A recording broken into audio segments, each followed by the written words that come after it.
Today we're going to continue our discussions of time evolution, and we're going to actually move on to include what happens when Hamiltonians are actually time dependent. We're going to move away from just the constant Hamiltonian case that we've been looking at. But before we get into that, let's recap what we've done. So we have this sort of general approach to solving time evolution in quantum mechanics when we have a constant Hamiltonian, which was diagonalize your Hamiltonian to determine the energy eigenvalues and the eigenbasis vectors. And once you have that, we just simply write whatever the initial state vector is in terms of that energy basis, just a linear combination of those. Then we multiply each of the coefficients in that linear combination with the appropriate exponential phase factor. And then we have our time-dependent state function, or our state ket. And then once we have that state ket, we can calculate whatever probabilities we're interested in, or expectation values or whatnot. Last video, we looked at the case of a spin, an electron spin in a magnetic field that had a z component and an x component, so it wasn't aligned with any of our z bases or our x bases. And we derived Rabi's formula shown at the bottom, that shows the probability of a state that was initially in the spin up state in the z direction flipping to a spin down state. And it depended on these omegas, which were sort of set by the strength of those magnetic field components. And what we saw was essentially if we had, in that block sphere representation, if we had some magnetic field pointed along that red arrow's direction, that a spin starting in the spin up state would just precess around that magnetic field direction, and the probabilities were given of measuring a spin down at a later time were given by Rabi's formula. So today we're going to look at what happens if that Hamiltonian is dependent on time. If you remember, so this whole thing was based on the fact that our Hamiltonian was constant in time. So this energy eigenvector, these energy eigenvectors that we were expanding our state function in, were constant. So all the time dependence came from here, and Schrodinger's equation was actually, we solved that using separation of variables, and that's how we got these phase factors. But if the Hamiltonian is changing in time, these energy eigenvectors are also changing in time, so this whole thing breaks down. So how are we going to approach this? Well, we're going to consider a simple case of sinusoidal time dependence. But before we get into all the actual quantitative analysis, I'm going to look at sort of the semi-classical view of just considering a magnetic moment in a magnetic field to sort of see what we can maybe expect in this situation, right? So let's imagine we have a magnetic moment in a magnetic field. So we have a strong static magnetic field in the z direction and a magnetic moment mu aligned in that z direction as well, right? And then what we're going to do is we're going to add an x component to our magnetic field that has an amplitude b1, and it oscillates at a frequency omega. Now, we might remember from electrodynamics or ENM, whatever courses you've taken in the past, you might remember that there's a torque. A magnetic moment experiences a torque when it's in a magnetic field that's given by mu cross b, that magnetic moment crossed with that magnetic field vector. So when we take that cross product, we see that initially, when that magnetic moment's aligned in the z direction, there is a torque in the y direction. And that torque is equal to the change in the angular momentum with respect to time. So that magnetic moment is going to start to move or change its direction towards that y hat direction, just at that first instant. So it's going to start to tilt off that z hat direction, right? Now that it's off on slightly to the y hat direction as well, it's got two components. So that cross product, the result of that cross product is going to be changing in time. And what we see is when we take the cross product, including that y and z component, we have another term in our cross product, right? There's this x term. That x term comes from the strong magnetic field in the z direction, and it turns out that is just what we've described previously. That's the spin precession. We have a magnetic moment tilted off at an angle and from a strong magnetic field. It's going to precess about that axis. So we're going to have this sort of Larmor precession about that z-axis, but we still have this term here with the y component that is tilting, that is going to continue to tilt that down. And you can sort of see the direction it's going if you just look at the right-hand rule of that B1 magnetic field vector with the mu. Take your right hand, align it with mu, curl your fingers towards the B, your thumb points down. That part of this torque is going to slowly start rotating that magnetic moment down into the plane. And this is what we're looking at. But we have to consider that this thing is precessing. So if we consider that magnetic field in the positive x direction, when this magnetic moment is in the positive y sort of hemisphere of space, that torque's going to be pulling it downwards in that theta hat direction, sort of towards the plane.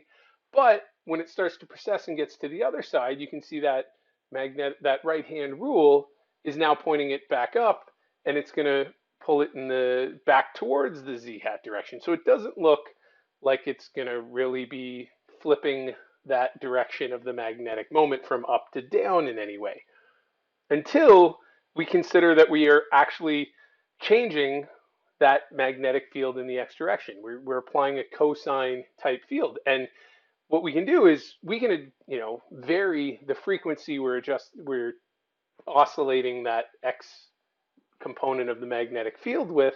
And if we do so that the frequency matches that precession frequency, what we can end up with is when the field's in the positive x direction over here, that it's aligned with when the magnetic moment is in the positive sort of y hemisphere. That torque's going to be pulling it down towards the plane. And then when we're in the magnetic field's negative, so it's actually going to be pointing in the negative direction, that magnetic moment is in the negative y sort of hemisphere, and that torque is continually pulling it down that way.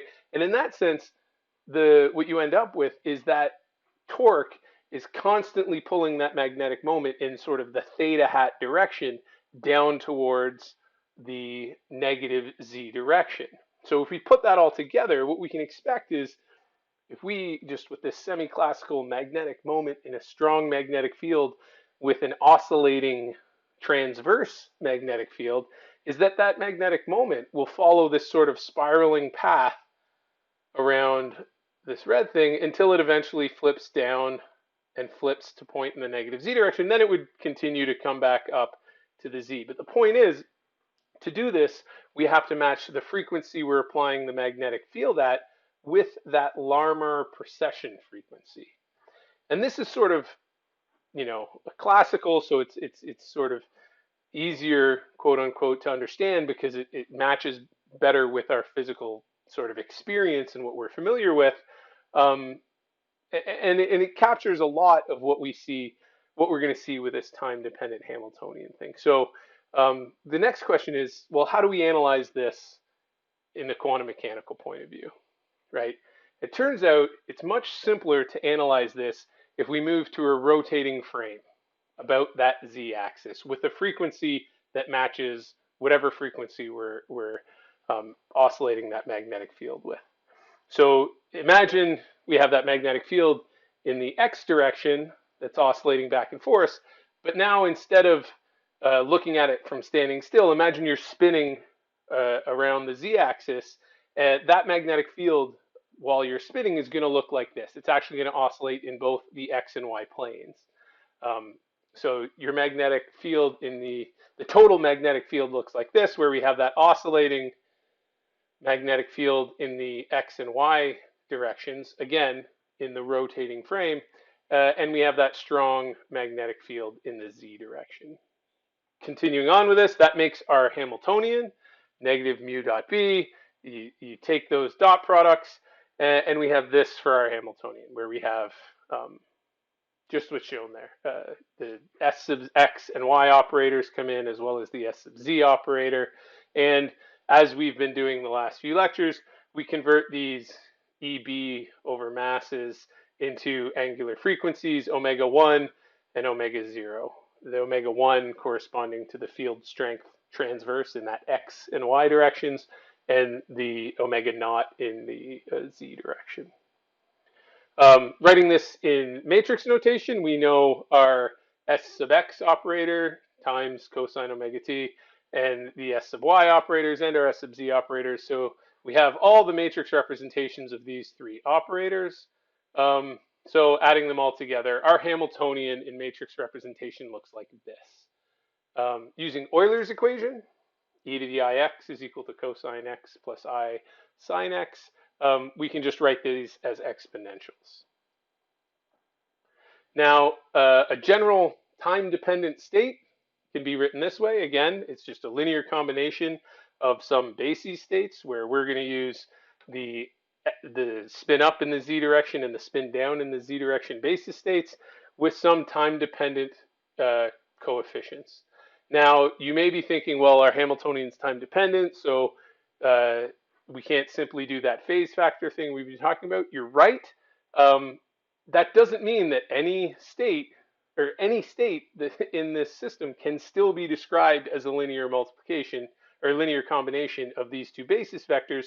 It's just these time dependences aren't necessarily as simply as adding that phase factor that we've done in the past. Schrodinger's equation then looks like this, where we can write this in matrix notation or in the Ket notation shown here. Matrix notation comes out like this, and that gives us essentially two differential equations, right? So if we take that out, we have these two coupled differential equations, I h bar d time derivative of the coefficient. I'm using the notation that putting a dot over some scalar is the time derivative of that scalar. So that's what we have here, this dot notation, for those of you who aren't familiar with it. But anyway, just doing our matrix multiplication through here, we have these two time-dependent or coupled differential equations. And our goal sort of is, if we can figure out what those coefficient the time dependence of those coefficients, if we can solve for that c plus and that c minus as a function of time, we've got our state vector. Solving it is tricky though. So it turns out there's a really sort of technical approach to this, which is you apply a unitary transformation and you move into the rotating frame for the state vectors. We're not going to go into the details of those unitary transformations and how to do that. It'll kind of take us away from the main point of this, so you can take it on faith that that's what we're doing. A sort of hand-wavy way of looking at this is saying, we looked at a similar problem when we were looking at that deriving Rabi's formula and that, and so we can say, well, we kind of expect these to have this exponential type dependence, so let's just take an ansatz and see what we get with that. But the gist is, before the transformation, our state vector looks like this. After we transform into the rotating reference frame, we're just including those phase factors here, and that means we can redefine those coefficients instead of c's as alphas that relate to those c's by those exponential terms. So we have, again, writing those c's in terms of the alphas, we get these two relationships, and those differential equations that we got from Schrodinger's equation can now, making those substitutions and replacing those c's with the alphas, and so that we're in that rotating reference frame, we get these, right? So again, it's just making these two substitutions into these differential equations we got from Schrodinger's equation, and we get these. Now, we can do a bit of rearrangement. Let's look at that first differential equation we have. We have to take the time dependence of this term here, or the derivative of this term here with respect to time. So when we do that, there's two terms. Take the derivative of the alpha, and then take the derivative of the exponential, and we get this. Once we've done that, we can divide everything by that e to the negative I omega t over 2, and that cancels all of our exponentials, and we're left with this term. We can bring this I omega over 2, multiply it by that I h bar, so the i's go away, it becomes a positive. When we bring it over to the other side, we get this. And then we can just factor out that h bar over 2 alpha spin up to get this. And now that we have this differential equation, um, we can define a delta omega, which is going to be the difference of our the frequency we're applying that magnetic field in the x direction with, and the Larmor frequency, essentially the angular frequency set by the magnetic field in the z direction. And we've sort of rewritten our differential equation in terms of these new alpha variables, and we can do the same thing for the second equation, and we now have these two differential equations for that we can solve for our alphas. One of the things we're going to notice, we can write that in matrix form or matrix notation, where those alphas, again, are just going to be those column vectors. When we have that, what we see is this is essentially Schrodinger's equation transformed into that rotating reference frame, where we now have a transformed Hamiltonian and transformed state vectors, right? And in this form, we have a time-independent Hamiltonian. You know, all the terms relating to time for that transformed Hamiltonian are gone. So we can actually answer this problem. We've done it before. We did. This was, you know, equivalent to the problem we solved when we were looking at Rabi's formula, where we have a time-independent Hamiltonian in this frame. And we know the answer to that problem, right? So if you recall that spin 1/2 in that constant magnetic field, we had this matrix representation for our Hamiltonian, and that's the exact same form as our transformed Hamiltonian. We just have to replace that omega naught with a negative delta omega, and we have the exact same Hamiltonian. So, you know, we can look at the situation, you know, where our initial state is a spin up in the z direction state, and, you know, that means if we look at just how those C's and alphas relate, it's the same in both reference frames, the lab frame and the rotating frame. Likewise, if we look at the probability of that spin being measured as spin down at a later time, we see that that actually is written the same way in both reference frames. So switching reference frame hasn't sort of changed any part of this solution we looked at. So we can follow the same process. We're going to get to Rabi's formula the same way, essentially just replacing omega naught with that negative delta omega. And when we do that, we get that the probability of a spin up going to a spin down, sorry, that should be a minus sign there. I'm not sure why that's a 0. We get Rabi's formula with that delta omega instead of omega naught in there. And it has that same time dependence. So let's look now at so what are the differences between the two situations, right? Previously, we looked at spin precession, and now we're looking at what's called Rabi flopping or Rabi flipping of that spin. Well, with spin precession, we had a bunch of things. We had a static field, you know, field with a z and an x component, but they were static, just constant field. And the initial state of our system was a superposition of energy eigenstates. And what we saw was oscillations, just natural Bohr oscillations of those energy eigenstates. And the expectation value of the Hamiltonian, or the energy of our system, was conserved. There was no energy exchange with the environment in any way. What we have now with this Rabi flopping situation is we have a varying field. So we have that strong DC magnetic field in the z direction, but we have that varying AC magnetic field in the x direction. And what that's doing is it's actually causing transitions between energy eigenstates. And there is an exchange of energy with the field. You know, we start with a spin up state, and we flip that to a spin down state, which have two very different energies when we have a large field in that z direction. And that probability of a spin flip occurring oscillates with what is known as the Rabi frequency, capital omega, given here.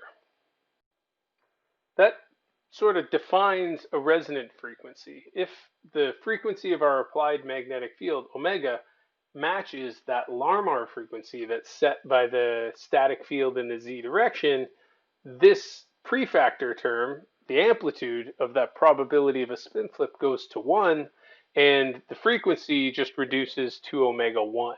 And we have this resonance type condition. If we plot the probability of a spin flip, or the amplitude of a probability of a spin flip, as a function of the applied frequency, we'll see that when that applied frequency matches the Larmor frequency, we have a probability of 1. This means that no matter how small that the amplitude of that oscillating magnetic field is, you can get a full spin flip. If you think back to those static field situation with Rabi's formula applied to that static field situation, we had if we had a small magnitude field in the x direction, we wouldn't get full probabilities of a spin flip, right? The only time actually we had a full spin flip from spin up to spin down when the only field was a static field in the x direction. With this time dependent Rabi flopping, no matter how small that field is, if you're on resonance, you can flip a spin if you apply that oscillating field for a long enough time. If you apply a larger field, if you're oscillating that field, that magnetic field, with a larger amplitude, you're going to get to that spin flip faster. But no matter how small it is, you can still flip that spin. This is applied in a lot of fields. Atomic, molecular, and optical physics, AMO physics, does all these light matter interactions that use this type of analysis. MRI and NMR technologies use these sorts of AC fields to flip spins and control which direction they're going in. Quantum computation, a huge amount of qubit control and putting these two-level systems into known superpositions, and that involve applying these AC fields to those whatever qubit we're looking at. The book has a nice discussion, speaking of light matter interactions and AMO physics, of how this is used to describe atoms interacting with light, right? If you think of what we just did, we had a magnetic dipole or spin in an alternating magnetic field. They exchanged energy, and we saw that spin flip between these states.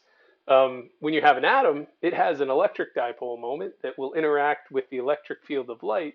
And if that light has a frequency omega that sort of corresponds to the energy splitting between two states, say a ground state and an excited state, that light can be absorbed by that atom and cause transitions from the ground state to the excited state, or that atom can emit that light and transition down to the ground state. So we see this sort of emission and absorption that we're probably familiar with from previous physics courses if you discussed spectroscopy and sort of what you see for different line frequencies in atoms. But you can follow a similar type of analysis, kind of more technical than what you're probably familiar with, where you can take the Hamiltonian, and in matrix representation, you can split it into two parts. You can have this sort of atomic Hamiltonian that sort of captures how that atom behaves on its own, its interaction with the electron and the nucleus, and kind of defines what those energy states are. And then you have this sort of light matter, or this interaction Hamiltonian, that describes how that atom interacts with the light and the field present there, giving you your total Hamiltonian here, which again should look somewhat familiar. It has the same form of everything we've been analyzing so far. So you can do that same sort of thing and perform spectroscopy and see how these off-diagonal terms that come from the interaction Hamiltonian induce transitions between those basis states that it's written in. And the book goes through this in a bit more detail, but some really interesting physics, and actually applies generally to a broad number of systems. So this kind of wraps up chapter 3 and the time dependence that we've gone through. We're going to kind of switch gears a bit going forward. But please, if you're having any questions or struggling or even just want to talk more about these topics, please don't hesitate to reach out to me or bring it up in one of our synchronous meetings. Um, that's sort of the whole point of why I'm here. Uh, Talk to you then.